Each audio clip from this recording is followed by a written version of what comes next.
गुरुजी, हाँ? गीता में भगवान कृष्ण ने सभी श्रेष्ठों में अपने को बताया, तो निकृष्टों में फिर कौन है?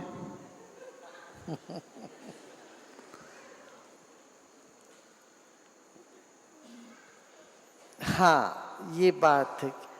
भगवान ने एक तो ये बताया सब में मैं हूं, फिर बाद में बताया इनमें से ये श्रेष्ठ मैं हूं। ये क्यों ऐसा कहा? ये बहुत अच्छा प्रश्न है। जब सब कोई मैं ही हूं, पांडव सारे मैं हूं, मगर पांडवों में धनंजय मैं क्यों? क्यों? क्योंकि आपका मन हमेशा जो सबसे बढ़िया है उसके ओर दौड़ता है। सबसे सुंदर क्या चीज है उसके ओर दौड़ता है। सबसे बुद्धिमान कौन है वहां दौड़ता है। जहां मन दौड़ता है वहां आके श्री कृष्ण खड़े हो जाते हैं। अरे ये तो मैं ही हूं।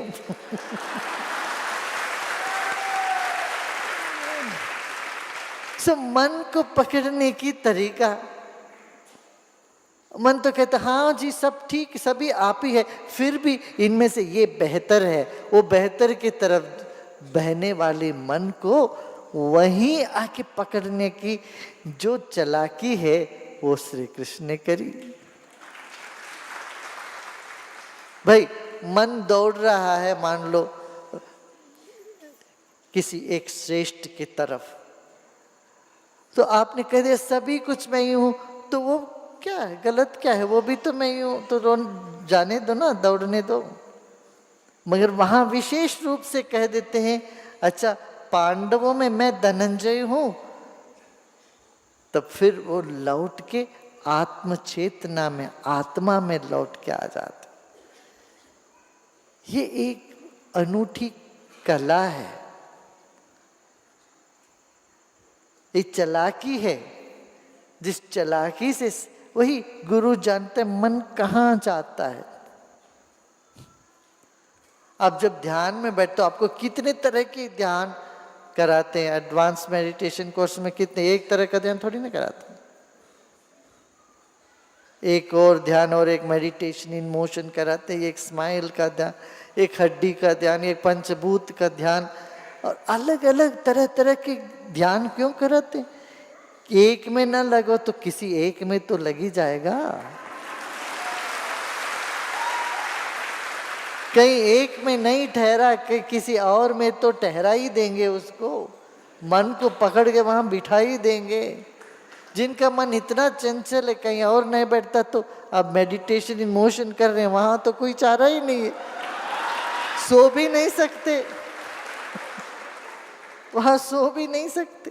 अब वो करके तो लगता है कुछ तो हो गया है। ध्यान में बैठे बैठे सांस को देखते रहे, शरीर को देखते रहे, कुछ हुआ नहीं, कुछ हुआ नहीं। अब कहीं तो जाके किसी में कुछ हो गया, अब लगता भैया कुछ है, बात चीज कुछ है। तो ये मन की दौड़ जो है ना, इसको पकड़ने की ये तरीका रही भगवान श्री कृष्ण को। वो फिर बताते रहेंगे ये इनमें से ये मैं हूं, उनमें से कहाँ दौड़ता है? कीर्ति के तरफ दौड़ता है, श्री के धन के तरफ दौड़ता है, सौंदर्यता के तरफ दौड़ता है। वो मतलब वो किसी में सुंदरता तुम्हें दिखे तो वो सुंदरता में हूं, तब तुरंत क्या होता? श्री कृष्ण ही याद आते हैं वहां पर, या आत्म चैतन्य ही याद आता है। वो व्यक्ति वो बाहर की ढांचा घुल मिल जाता है, पिघल जाता है। एक बुद्धिमान की तरफ मन आकर्षित होता है। तो जब कहते हैं बुद्धिमान में जो बुद्धि है भगवान कृष्ण का है या मेरी आत्मा का है, या तो मेरी ही आत्मा की है ये विस्तार, सोचते ही वहां जो मोह बन सकता था, राग बन सकता था, वो खत्म हो गया, या द्वेष बन सकता था वो खत्म हो गया। ये अति वैज्ञानिक तरीका है मन को बिठाने का।